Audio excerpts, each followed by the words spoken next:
The name of Allah, the most gracious, the most merciful. आज हम जिस चीज़ का मुताला करने वाले हैं वो है 10th क्लास का चैप्टर नंबर 15। टॉपिक है हमारा इनहेरिटेंस। जैसे कि बेटा आप सबको पता है कि कोरोना वायरस की वजह से स्कूल में तातीलात हो गई हैं और इसकी वजह से हम ऑनलाइन मुताला करना स्टार्ट करने वाले हैं। तो सबसे पहले हम देखते हैं कि हमने कहाँ अपना चैप्टर छोड़ा था। ये चैप्टर नंबर 15 इनहेरिटेंस। बेटा ये हमने चैप्टर अपना हमने स्टडी करना था, इसका टॉपिक जिसका नाम है मेंडल्स लॉ ऑफ इनहेरिटेंस। जैसे कि आपको पता है कि मेंडल के लॉ ऑफ इनहेरिटेंस में दो लॉ पाए जाते हैं। एक को हम कहते हैं मेंडल लॉ ऑफ सेग्रीगेशन और दूसरा है लॉ ऑफ इंडिपेंडेंट असॉर्टमेंट। ठीक है, तो बेसिकली बायोलॉजी में सिर्फ ये दो लॉज हैं जो कि साइंटिफिकली प्रूव हो चुके हैं। ठीक है बेटा, यानी कि जिनकी साइंटिफिक वेरिफिकेशन हमें हासिल हो चुकी है। मेंडल एक प्रिस्ट था, पादरी था, जिसका नाम था ग्रेगर जॉर्ज मेंडल। इसने बेटा वर्क किया है किसके ऊपर? पी प्लांट के ऊपर। पी प्लांट के ऊपर इसने हमें बताने की कोशिश की कि किस तरह से खसूसियात, जिन्हें हम ट्रेड्स कहते हैं, हम लास्ट टॉपिक में पढ़ चुके हैं कि ट्रेड्स क्या होती हैं। जीन्स कंट्रोल करते हैं खसूसियात को, कैरेक्टरिस्टिक्स को, जिनको हम कहते हैं ट्रेड्स। तो ट्रेड्स को स्टडी किया, किस तरह से ये पेरेंट्स से ऑफस्प्रिंग में ट्रांसफर होते हैं और किस तरह इनका एक्सप्रेशन होता है एक ऑर्गेनिज्म के अंदर। मतलब कि किस तरह से एक इंसान या उसके जो वालिदैन से अपनी औलाद के अंदर, ऑफस्प्रिंग के अंदर खसूसियात किस तरह से आती हैं, ट्रांसफर होती हैं और फिर वो उनमें से कौन सी खसूसियात एक्सप्रेस होती हैं। तो इसने इसका एक साइंटिफिक हमें साइंटिफिक वे में हमें समझाने की, हमें बताने की कोशिश की। किसने? ग्रेगर जॉर्ज मेंडल ने। तो ग्रेगर जॉर्ज मेंडल ऑस्ट्रिया का रहने वाला था, एक प्रिस्ट था, पादरी था। इसने क्या काम बताया? सबसे पहले कि जीन्स जो है वो कंट्रोल करते हैं किस चीज को? जीन्स कंट्रोल करते हैं हमारे एक्सप्रेशंस को, यानी कि हमारे तमाम एक्सप्रेस्ड खसूसियात को, ट्रेड्स को, and their transfer to the next generation. Genes control the expression of traits and their transfer to their next generation from parents to their offsprings. तो जीन्स क्या काम सर अंजाम देते हैं बेटा? हमारी बॉडी में जीन्स एक्सप्रेस करते हैं ट्रेड्स को, खसूसियात को, और उसको मुंतकिल करते हैं नेक्स्ट जनरेशन के अंदर। नेक्स्ट इसने बेटा किस चीज के ऊपर काम किया? सबसे पहले इसने जिस प्लांट को के अंदर अपनी इसकी खसूसियात को स्टडी किया, मुताला किया कि किस तरह से वो मुंतकिल होती हैं पेरेंट से ऑफस्प्रिंग में। तो ये खसूसियात बेटा इसने स्टडी की। पाइसम स्पीवम एक साइंटिफिक नेम है पी प्लांट का, मटर के पौधे का, और इसने 28,000 पी प्लांट के ऊपर काम किया है, उनको स्टडी किया, उनका ग्रोथ यानी कि पूरी ग्रोथ है। आगे हम मोनोहाइब्रिड और डाईहाइब्रिड की जो डिफरेंस है वो हम आगे स्टडी करेंगे। सबसे पहले हम इसकी खसूसियात देखते हैं कि क्यों आखिर जो ग्रेगर जॉर्ज मेंडल है इसने पी प्लांट को सिलेक्ट किया, यानी कि मटर के पौधे को क्यों इसने सिलेक्ट किया मुताले के लिए। तो पी प्लांट की कुछ ऐसी खसूसियात थी जिनमें कौन कौन सी उसकी मेन खसूसियात थी बेटा? एक तो इसको रीग्रो कराना बहुत आसान था, ठीक है ना, और एक नंबर ऑफ इसके अंदर कुछ खसूसियात गिनी चुनी थी जिनको स्टडी करना इजी था हमारे लिए। ऐसा पौधा जिसके अंदर कुछ कंट्रास्टिंग फीचर्स हो, यानी कि हाइट इसकी टाल या डवार्फ थी, ठीक है। इसमें जो कलर था वो पी प्लांट का डिफरेंट येलो और ग्रीन को हम कंट्रास्ट कर सकते थे। इस तरह से कुछ जो कंट्रास्टिंग फीचर्स थे इसके अंदर मौजूद थे, यानी ट्रेड्स थी, तो हमने उनको स्टडी किया। तो इसलिए इसने पी प्लांट को सिलेक्ट किया क्योंकि इसके अंदर ए नंबर ऑफ ट्रेड्स, यानी कि एक लार्ज नंबर ऑफ ट्रेड्स जो गिनी चुनी, जिनको हम काउंट कर सकते थे और विजिबली जो चीज हम देख सकते थे डिफरेंस, वो चीजें ट्रेड्स पाई जाती थी इसके अंदर। सेकेंडली बेटा क्या इसके अंदर चीज थी? It should have contrasting traits, ठीक है ना। एक तो पहले तो उसके अंदर खसूसियात होनी चाहिए बहुत सारी जिनको हम स्टडी कर सकें, ऐसा हमने पौधा उसने ग्रेगर जॉर्ज मेंडल ने लिया। दूसरा उसने क्या चीज देखी इसमें कि उसकी कंट्रास्टिंग, यानी कि येलो, ग्रीन, टाल, डॉर्फ, इस तरह के फीचर्स होने चाहिए जो कि एक दूसरे के बिल्कुल मुतजाद हो, ठीक है ना। मुतजाद, मुतरादिफ नहीं, मुतजाद आपने देखना है, कंट्रास्टिंग फीचर्स। जिस तरह टू डिफरेंट फिनोटाइप्स, बेटा जीनोटाइप्स और फिनोटाइप्स का कंसेप्ट आप रिवाइज कर लें। जीनोटाइप्स क्या होता है बेटा? A complete या specific genetic combination of an organism or whole individual is called genotype। और phenotype बेटा क्या होता है कि phenotype होता है कि उसकी जो एक्सप्रेशन होता है जीन्स का, जीन्स एक्सप्रेस करते हैं और कोई ट्रेट या कोई खूबी पैदा करते हैं ना जब, तो उसको हम कहते हैं ये इसका फिनोटाइप है, ठीक है ना। तो जीनोटाइप क्या है बेटा? A complete a specific combination of genes in an individual is called genotype and the expression of genes to bring about any trait in an individual is called its phenotype। जो खसूसियत पैदा करते हैं वो jeans, उसको और ज़ाहिरी तौर पर वो विजिबल होती है वो खसूसियत, उसे हम बेटा कहते हैं कि ये इसका फिनोटाइप है, ठीक है ना। जैसे कि कलर मैंने आपको बताया किसी का भी, हम ह्यूमंस में देखेंगे एनिमल्स में तो आई कलर आ जाता है, स्किन कलर आ जाता है, हेयर कलर आ जाता है, ठीक है ना बेटा। ये वो खसूसियात हैं जो क्या है, जो प्रोटीन के पैदा होने से जो प्रोटीन खसूसियत ब्रिंग अबाउट करते हैं जीन्स। जीन्स का आपको पता है ना काम क्या होता है कि they have the instructions to produce proteins. उनके अंदर बहुत सारी मालूमात रखी गई होती है कि वो प्रोटीन पैदा करें। और आपको मैंने बताया कि हमारी जो मसल्स हैं, हमारा जो मीट है, स्किन के ऊपर फ्लश है यानी कि गोश्त है हमारा, ये बेसिकली प्रोटीन है। अंडा और कहते हैं ना, इससे वो कमी हो जाए आपको अगर प्रोटीन की, तो आपको कहते हैं कि इसे एग और मीट खिलाएं यानी अंडा और गोश्त दें। तो हमारे जो स्केलेटल मसल्स हैं they are protein in nature, ठीक है ना। तो प्रोटीन को बनाने में कौन सी चीजें, जीन्स उसको इंस्ट्रक्शंस देती हैं कि किस तरह की प्रोटीन्स आपने बनानी है। अब नेक्स्ट हम देखते हैं बेटा यहाँ पर कि किस तरह it should allow self fertilisation. अब नेक्स्ट खसूसियत थी कि ऐसा पौधा हो जिसके अंदर सेल्फ फर्टिलाइजेशन का अमल भी हो सके, ठीक है ना। सेल्फ फर्टिलाइजेशन मतलब कि वो अपने पौधे दो आपस में, उनके अंदर जेंडर डिस्क्रिमिनेशन ना हो। वो पौधे क्या है, एक ही के ऊपर मेल एंड फीमेल पार्ट पाए जाए। मोस्टली प्लांट्स के अंदर दोनों पार्ट्स पाए जाते हैं, मेल एंड फीमेल। आपको पता है कि फ्लावर जो है वो reproductive part of the plant है, ठीक है। यहाँ पर हमारे एंथर और स्टिग्मा यानी कि मेल और फीमेल पार्ट ओवरीज पाई जाती हैं एज यूजुअली। तो ऐसा पौधा होना चाहिए जो सेल्फ फर्टिलाइजेशन को अलाउ करे और क्रॉस फर्टिलाइजेशन का अमल भी वहां हो सके ताकि हम डाइहाइब्रिड क्रॉस भी देख सकें। तो इनिशियली ग्रिगर जॉर्ज मेंडल की किस्मत अच्छी थी कि उसने जितने क्रॉस किए वो मोनोहाइब्रिड क्रॉस थे, उसके अंदर डाइहाइब्रिड क्रॉस नहीं हुए, यानी कि वहां पर 2-3 खसूसियत एक दफा चेंज नहीं हुई बल्कि वो एक खसूसियत ही वो देखता रहा और उसके अंदर तब्दीली रोनुमा हुई, जो हम आगे स्टडी करते हैं।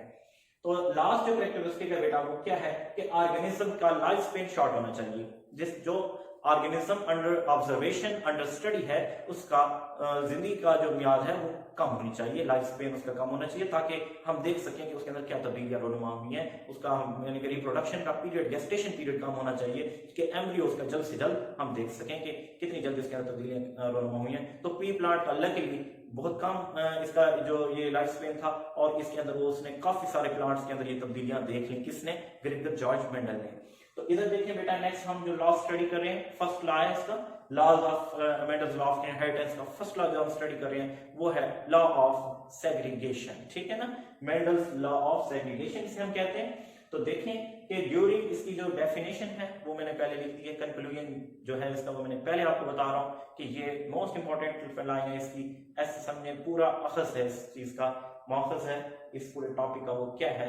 वो ये है कि according to the law of segregation during gamete formation genes or alleles of each pair segregate from each other and such that each gamete receives one gene from each pair। Okay बेटा, तो इसका मैं समझाता हूं आपको कि gamete formation के अमल के दौरान क्या चीज होती है कि जीन्स होते हैं जो एलील की फॉर्म में पाए जाते हैं। एलील किसे कहते हैं बेटा? आपको पहले मैंने रिवाइज कराया। ये देखें, एक दो जीन्स एक ही ऑर्गेनिज्म में एक खसूसियत को कंट्रोल करने के लिए मैंने आपको बार-बार बताया है कि क्या होता है, एक खसूसियत को कंट्रोल करने के लिए 2 जीन्स पाए जाते हैं, ठीक है ना। मोस्टली ये इस तरह के फॉर्म में यानी दोनों ही जीन बिल्कुल सिमिलर होते हैं, तो बाज़ औक़ात ये दोनों डिफरेंट होते हैं, ठीक है ना। और ठीक है, ये दोनों डिफरेंट होते हैं बाज़ औक़ात।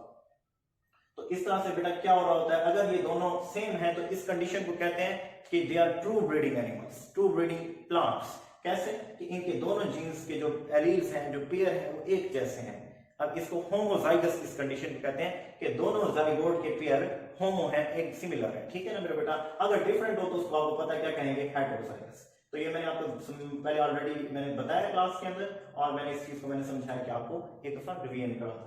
नेक्स्ट बेटा देखिए हम तो इसी चीज को हम यहाँ पर स्टडी कर रहे हैं कि क्या है बेटा, जो एलील्स हैं वो क्या होते हैं, of each pair segregate from each other and each gamete receives one gene from each pair।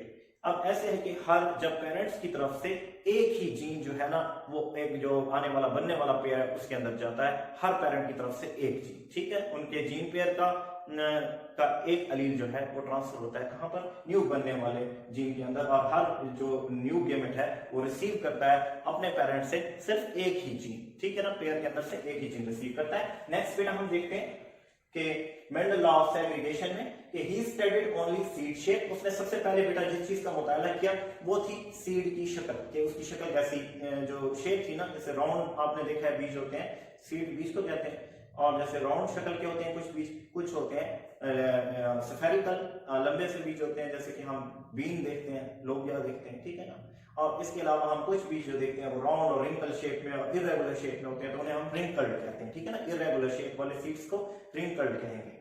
तो यहाँ पर हम देखते हैं कि उसने सबसे पहले सिर्फ सीड की शेप को स्टडी किया, यानी कि वो एक खसूसियत को देख रहा था, इनिशियली मुतालिक स्टडी में सिर्फ एक खसूसियत को देख रहा था, और वो उसने टेस्ट क्रॉस किया है। इसके बाद इस ऐसा क्रॉस जिसके अंदर सिर्फ हम एक खसूसियत को देख रहे हो उसे हम कहते हैं बेटा ये है मोनोहाइब्रिड क्रॉस, ठीक है ना, एक खसूसियत को देख रहे हो मोनोहाइब्रिड क्रॉस, और मोनोहाइब्रिड क्रॉस यानी कि ट्रू ब्रीडिंग जो जानदार होते हैं, हम देखते हैं कि किस तरह से इसने किया है। He crossed true breeding round seed, अब ट्रू ब्रीडिंग एक राउंड शेप वाले सीड को उसने क्रॉस कराया प्लांट को विद रिंकल्ड सीड प्लांट, ठीक है ना, रिंकल्ड सीड शक्ल के प्लांट के साथ उसने एक ट्रू क्रॉस कराया। अब देखिए ट्रू ब्रीडिंग कहते हैं होमोजाइगस को, जिसके अंदर एक जैसे जीन हो, यानी कि इस राउंड वाले सीड के दोनों एलील्स जो होंगे कैपिटल आर आर, यानी कि दोनों राउंड वाली खसूसियत के हामिल होंगे, ना कि मिक्स, कोई भी हाइब्रिड नहीं होगा, मिक्सचर नहीं होगा, बल्कि सिर्फ एक जैसे होमोजाइगस उसके अंदर एलील्स होंगे। और रिंकल्ड के अंदर भी क्या होंगे बेटा, होमोजाइगस, एक जैसे खसूसियत वाले एलील होंगे। मैं ये देखें, ये बात मैं कर रहा हूं आपको, जो मैंने शो की है यहाँ डिस्क्रिप्शन में, कि कैपिटल आर आर ये दोनों शो कर रहे हैं किसको, राउंड शेप को, और स्मॉल आर आर शो कर रहे हैं रिंकल्ड शेप को, ठीक है बेटा। अब इनको हम देखते हैं कि किस तरह से इनका टेस्ट क्रॉस होता है। तो टेस्ट क्रॉस में पहली जनरेशन जिसके अंदर ये दोनों क्रॉस कर रहे हैं इसको पेरेंट जनरेशन कहते हैं, पेरेंट जनरेशन 1, ये देखें P1 मैंने लिखा हुआ है। इसके बाद जो माज़ वजूद में इनके क्रॉस से आती है उसको हम कहते हैं F1, फिलियल जनरेशन 1, ठीक है ना। अब इसमें बेटा इसने देखा है कि मेंडल ने क्या इसके अंदर एक्सपेरिमेंट परफॉर्म किया है, उसने राउंड शेप वाले सीड्स को टेस्ट क्रॉस कराया रिंकल्ड वालों के साथ, और हमारे पास जो हैरान कुन उसका रिजल्ट आया वो क्या था कि राउंड शेप के सारे सीड्स पैदा हुए, यानी कि ऐसे जो एलील माज़े वजूद में है जिसके अंदर एक एलील कैपिटल आर था, एक स्मॉल आर था, इन दोनों के एक एक देखें, ये एक कैपिटल आर इधर से आएगा तो एक इस पेरेंट से आएगा, यानी कि हमारे पास कैपिटल आर। अब उसने इससे पहले इस चीज को बताया कि क्या है कि क्या ये जो राउंड है ना वो क्या यहाँ पर डोमिनेंट है, ये देखें, ये राउंड जो खसूसियत है वो क्या है, डोमिनेंट है, मतलब कि अगर जहां पर राउंड एलील आ जाएगा वहां रिंकल वाली खसूसियत जो है वो क्या हो जाएगी, छुप जाएगी, हाइड हो जाएगी, ठीक है ना। रिसेसिव का मतलब हाइड होता है, और डोमिनेंट जो खुद को एक्सप्रेस करता है, एक्सेसिव कैरेक्टर वाला जीन होता है, ठीक है। आप देखें यहाँ पर जबकि कैपिटल आर, अगर ये देखें आपको कैपिटल आर वाज़ेह नजर आ रहा है, शो करने का हमारा इस डिस्क्रिप्शन, इस टर्मिनोलॉजी के अंदर ये तरीकेकार है कि देखें कैपिटल आर कैपिटल है, मतलब कि ये ज्यादा हमें शोर है, स्मॉल आर क्या है, वो रिसेसिव है, वो एक किस्म का छुपा हुआ है, हाइड है, ठीक है ना। तो यहाँ पर ये जो नया जीन मार्ज वजूद में उसकी क्या शेप थी बेटा, उसकी थी राउंड। ये फर्स्ट हमारे पास फिलियल जनरेशन आई। अब हम देखने वाले हैं सेकंड फिलियल जनरेशन को, ठीक है। सेकंड फिलियल जनरेशन में क्या किया बेटा इन्होंने, सेकंड फिलियल जनरेशन में यही जो हमारा फर्स्ट फिलियल जनरेशन आई है इन्हीं का आपस में सेल्फ क्रॉस करा दिया, सेल्फ ब्रीडिंग करा दिया, ठीक है ना बेटा। सेल्फ ब्रीडिंग कराने के बाद यानी कि ऐसे ही समझने जैसे सेल्फ पॉलिनेशन का मतलब कि दोनों एक जैसी खसूसियात के हामिल जो हमारे पास एलील्स थे उन्हीं का आपस में सीड्स का क्रॉस करा दिया है। अब ये जो राउंड सीड है ये वाला, ये इससे किस तरह डिफरेंट है कि एस के दोनों एलील्स यानी दोनों जीन के पेयर जो है जीन के पेयर वो कैपिटल आर वाले थे, जबकि यहाँ पर एक रिसेसिव वाला भी जीन उसका हिस्सा बन चुका था यानी कि स्मॉल, ठीक है। अब देखें हम जब के फर्स्ट के साथ हमने टेस्ट क्रॉस कराया तो हमारे पास रिजल्ट जो आता है बेटा वो क्या आता है, वो हमारे पास आता है कैपिटल आर और स्मॉल आर। देखें इन दोनों को टेस्ट क्रॉस कराने के बाद हमारे पास 4 एलील्स आते हैं, ठीक है, जिसमें ये 25% आते हैं हमारे पास कैपिटल आर आर वाले, देखें, और दूसरे स्मॉल कैपिटल आर और स्मॉल आर, उसके बाद कैपिटल आर स्मॉल आर, और उसके बाद स्मॉल आर यानी रिंकल टोटल, यानी कि अब इसके रिजल्ट में जो टोटल इस टेस्ट क्लास के रिजल्ट में मेंडल को जो जितने उसको सीट हासिल किए थे वो थे 7324, यानी 7325 जो थे सीट्स थे वो उसने टेस्ट क्लास के रिजल्ट के हासिल किए, जिनमें 75% यानी कि 3:1 जो है वो डोमिनेंट शक्ल के थे सीट्स, यानी कि कितनी तादाद हो जाती है बेटा 7325 की वो हो जाती है 5474। राउंड शेप के हमने सीट हासिल किए, जबकि 1850 हमने रिंकल शेप यानी कि शेप के सीट हासिल किए। तो इसको हमने बेटा किस तरह से मैंने ये पता किया है कि हमारे पास कितने कितने ये सीट आने चाहिए, और 75% राउंड है 25% रिंकल है, ये मैंने कैसे मालूम किया है और ये रेशो मैंने किस तरह से निकाली है। तो सब इसके लिए हमें बेटा हमें ड्रॉ करना पड़ता है पनेट स्क्वायर। पनेट स्क्वायर उस चीज को कहते हैं जो क्या होता है जिसके अंदर हम प्रोबेबिलिटी निकालते हैं, यानी कि हम अक्सबंदी करते हैं कि कितने इसके जीन्स जो है वो पेरेंट्स से अपने बच्चों में ट्रांसफर हुए हैं और किस तनासुब के साथ, किस प्रोपोर्शन या रेशियो के साथ वो ट्रांसफर हुए हैं। तो देखते हैं एक पेरेंट के जीन को मैंने ये देखें इधर देख लिया, ये एक पेरेंट के जीन को, ठीक है, दूसरे पेरेंट के जीन ये है, यानी कि ये एक पेरेंट के जीन है, देखें यहाँ एक पेरेंट F1 का क्या है, ये कैपिटल R स्मॉल r है, ये कैपिटल R स्मॉल r आप देख रहे हैं। सेकंड क्या है बेटा, ये देखिए दूसरे पेरेंट के जीन है कि वो कैपिटल R और स्मॉल r है, ये देखिए यहाँ पर मैंने लिख लिया है। अब इनको हमने टेस्ट क्रॉस करते जाना है, कैसे करते जाना है इधर जरा तवज्जो करेंगे, देखें कैपिटल R और ये ऊपर वाला R, ये देखिए दो R आ गए हैं, ठीक है, इसको मल्टीप्लाई कर R को हम स्मॉल r से करेंगे, यहाँ पर कैपिटल R स्मॉल r आ गया है। यहाँ पर देखिए इस स्मॉल r को इस कैपिटल R के साथ यहाँ मल्टीप्लाई करके इसके यहाँ जो आंसर लिखेंगे वो क्या होगा, ये कैपिटल R पे स्मॉल r आ गया, ठीक है, और लास्ट में हमने इस स्मॉल r को मल्टीप्लाई किया इस स्मॉल r के साथ, तो इस बॉक्स के अंदर हमारे पास दोनों स्मॉल r आ गए, यानी कि ये देखें इनकी जीनोटाइप अगर हम देखें कि ये कितने एलील्स पर मुश्तमिल हैं, तो एक हमारे पास जो रिजल्ट आया है वो दोनों कैपिटल R पे मुश्तमिल है, जबकि दो ऐसे रिजल्ट आए हैं हमारे पास जो एक कैपिटल R और एक स्मॉल r पे मुश्तमिल है, जबकि जो लास्ट हमारे पास रिजल्ट आया है वो दोनों किस तरह, उनके दोनों एलील्स कौन से हैं बेटा, वो हैं स्मॉल r। तो इस तरह से जो रिजल्ट हासिल हुआ है वो क्या है 75% राउंड है, 25% रिंकल्ड है, यानी कि रेशियो अगर हम इनकी तनासुब निकालें तो वो आती है 3:1।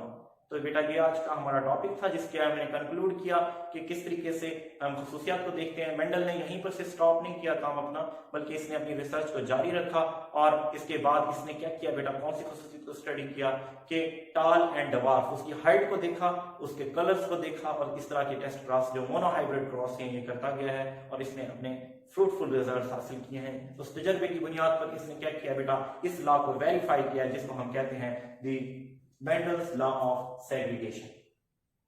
इसको जीन्स का मेंडल को तब आइडिया नहीं था, ना ही इन खसूसियत देने वाली चीजों को जीन्स का नाम दिया गया था, बल्कि इसने अपनी थ्योरी के अंदर डिस्क्रीट फैक्टर्स कहा है जीन्स को, जबकि बाद में जब जीन दरियाफ्त हो गया बाकायदा तौर पर कि ये डीएनए पर मुश्तमिल होते हैं, पीसीज होते हैं, सेगमेंट्स होते हैं डीएनए के जो क्या है कि खसूसियत को कंट्रोल कर रहे होते हैं, एलील्स पे मुश्तमिल होते हैं, तो उनको हमने जीन का नाम दे दिया। ठीक है बेटा, आज का टॉपिक हम यहीं पर कंक्लूड करते हैं और इंशाल्लाह आप इसको बार बार स्टडी करते रहेंगे।